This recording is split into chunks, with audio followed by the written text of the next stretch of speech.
Hey guys, welcome back to the Mr. Bear channel. Sorry I've been gone. I'll be doing a video on all the reasons I've been gone. But you know, this is 2020, and today I wanted to talk to you about testosterone replacement therapy. Uh, I've been avoiding it for several years. A buddy of mine told me about it like 3 years ago, tried to get me to get on board with it. And so I done some research on the internet, found a lot of, negative stuff, and found a guy that he said, you don't need the shots. You do what I take my advice and eat the things that I tell you to eat, exercise, live this way, and you'll raise your testosterone, naturally. So I tried that. Kept doing it, losing energy, gaining weight, and losing libido, everything, I'm like, this doesn't seem to be working. Then I got to thinking about it, and I'm like, well, I've been trying this for 3 years. 3 years trying to do this natural testosterone boost. And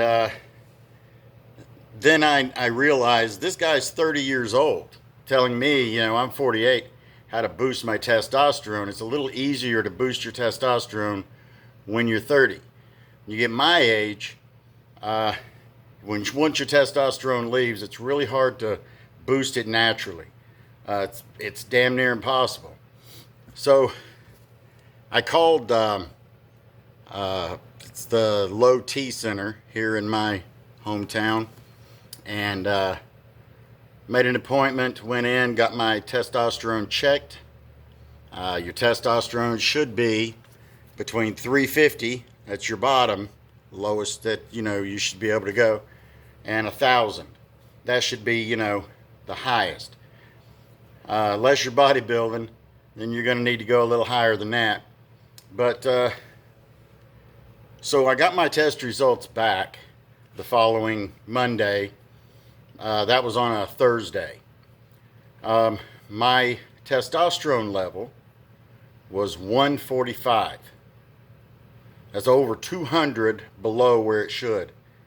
No wonder I had no libido. I was gaining weight, emotional. I'd watch these soldiers coming home and just, honestly, I would just get emotional. A lot of guys can't talk about this stuff. They don't want to think about it. They don't want other people to see their weakness. I'm an open book. I've got no problems with it. That's why I'm making this video. All right? Because I know there's a lot of guys out there, and you may be going through some of this. Your testosterone may not be as low as mine was. They're not positive that having a vasectomy coincides with losing testosterone, but I had a vasectomy at 24. I'm 48 now. So, and I had a testosterone level of 145. So that tells me no one else in my family has lost testosterone. No one else in my family has had a vasectomy. So I'm thinking that has a good chance of being the reason. So he started me on shots, weekly shots. My estrogen level at the beginning was 86. That's kind of high, for a man, especially when your testosterone is 145. So there is always the chance whenever you start taking testosterone, your brain will produce a chemical that will change your testosterone into estrogen because it sees that you're getting a lot of testosterone and it needs to cancel it out. But you don't want that because your hormonal level is already off balance and it's already not regulating correctly anyway.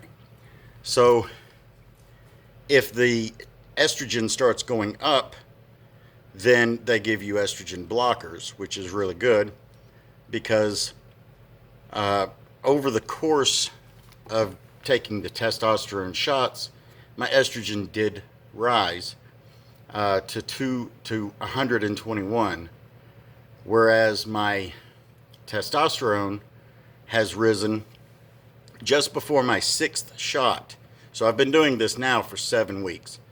I'm on my 7th week or 8th week now. Since I started, just before my 6th shot, my testosterone level was up to 895, which is where they want it.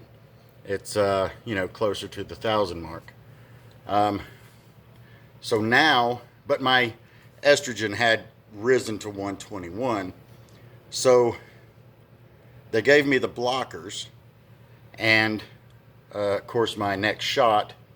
So my testosterone should be probably between 950 and 1,000 right now, which is great. I've got tons of energy. I feel like working out, Before I wanted to so bad. My wife used to say, you've got that Bowflex and those weights back there and you never touch them. And that's because I just didn't feel like it. I would work all day, go home, and all I wanted to do was hug that couch and, probably eat chocolate, done that a little bit, and put on weight, So I've not seen the weight loss yet. I've got the energy. I've started working out, but I've not done any cardio yet because that's the toughest thing for me, being 48, a smoker, and I have the energy. I just don't have the abilities yet. So slowly I am working that in. Working each day now is, I feel great at the end of the day. Sure, I'm tired, but I'm not dead like I was. My sleep is going back to the normal amount. I always slept about 4.5 hours a night. That's all I ever needed. Now I'm back down to about 5.5, which I don't really want to do the 4.5. I'm going to try to keep it between 5.5 and 6 because your body needs it. It needs it to recover. And I just can't sleep any longer than that. So, of course, everyone's sleep pattern is different. But I wake up feeling rested. I'm not sore from the day before like I used to be. I'm not taking any supplements right now, but I do plan to start. I've just got to start getting the weight off first. And anyway, my libido came back, so that's great. That's one of the things that a lot of men don't want to talk about, because we've been conditioned our whole lives that that's one of the things that makes us a man. If you can't perform, then it's like you're not really manly. And so that's why a lot of men don't talk about this stuff. They don't want to talk about emotions, especially men my age.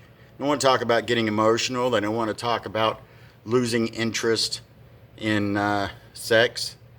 They don't want to talk about their libido or inability to perform,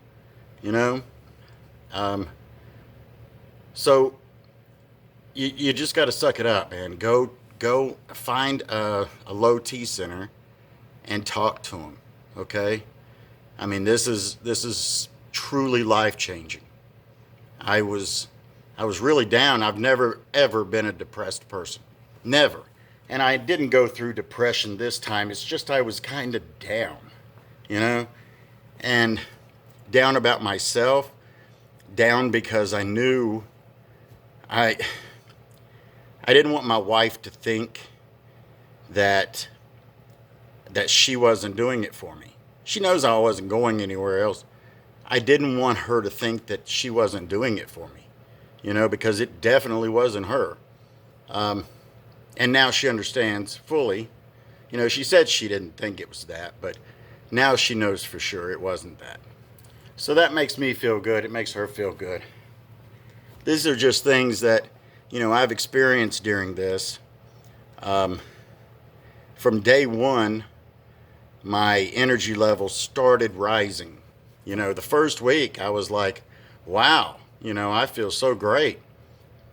But honestly, it was just up a tiny bit from before. And now I'm just like, wow.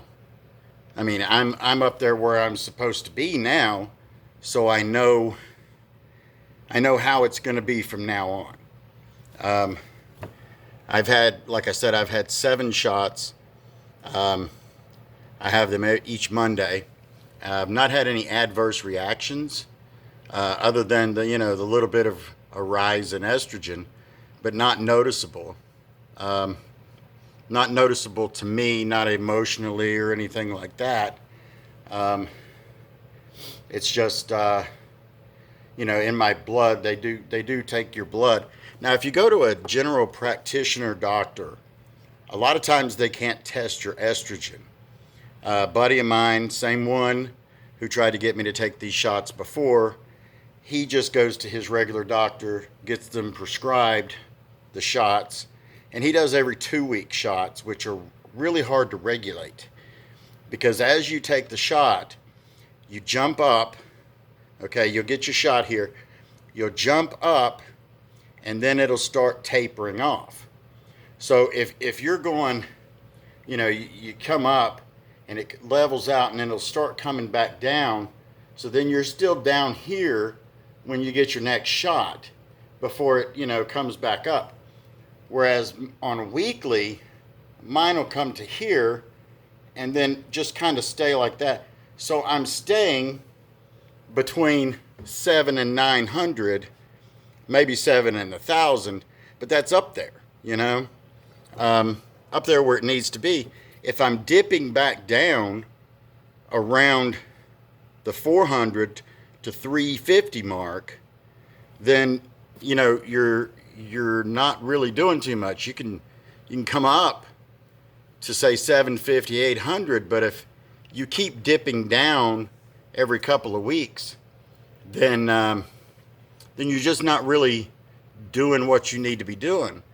Plus, his estrogen is really high. He's emotional. He's had testicular shrinkage and a little bit of ED. And that comes from the high estrogen levels, but his doctor can't test it and can't, he don't even know where he's at. They don't test, his doctor doesn't test testosterone. He just gives him the shot. So he went to a place, found out he had low testosterone, gave that paper to his doctor, and his doctor just gives him the shots. Well, he takes them at home, but he gives him the prescription for the shots. So there's no way you got to keep a track on it. Your blood can get thick. That can happen. Where I go, the low T center is really great. I don't know where all they're located, but I know there's one here, and I'm sure there's other companies or doctors' offices like this that they keep a check on your blood pressure, on your blood count. Your red blood cells can get high, and if that happens, they have you go and do a donation, to kind of get rid of some of that. They monitor everything every week. I go in there, they monitor me. Once I get everything squared away and everything is going great, then they can prescribe me the shots to take it home on my own.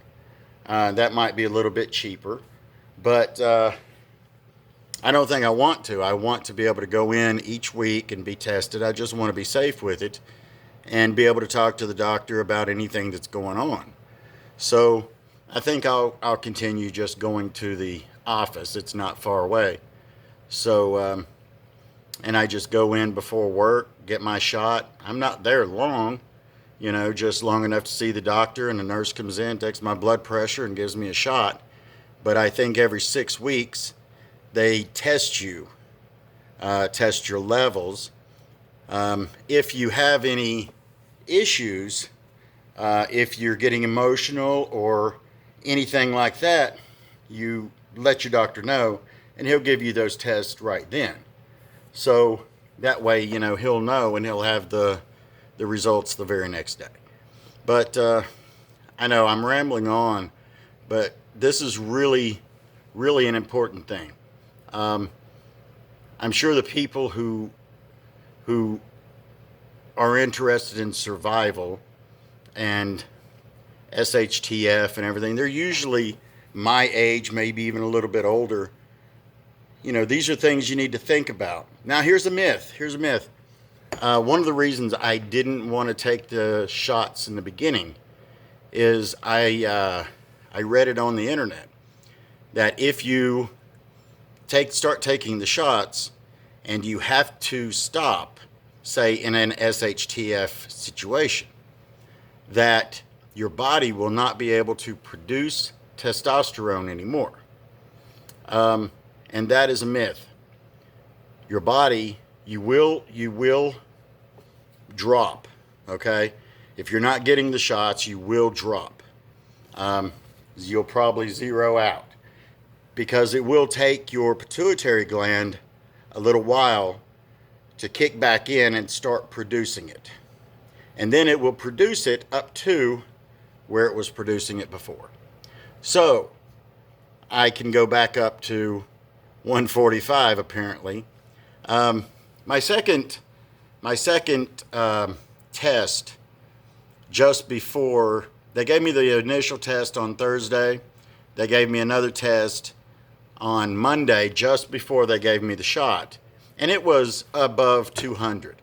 So, you know, 145, I mean, your testosterone is always fluctuating. That was probably my lowest, the 145, 250, probably my high. So, you know, if there's an SHTF situation and I'm not able to get my shots, then, you know, I'll have a little bit of downtime, but my body will kick in and I'll have the old levels of testosterone. But at least right now, I'll have the energy to get back in shape, do the prepping I need, the training I need, you know, because I haven't been able to train in a very long time just because I haven't had the energy. So, you know, these are things to think about. If you don't have any testosterone and you can't get up off your couch, what's the point in even surviving an SHTF situation? You know? Something to think about, guys. Thank you very much. Tune back in again. I'll have another video very soon. Thank you.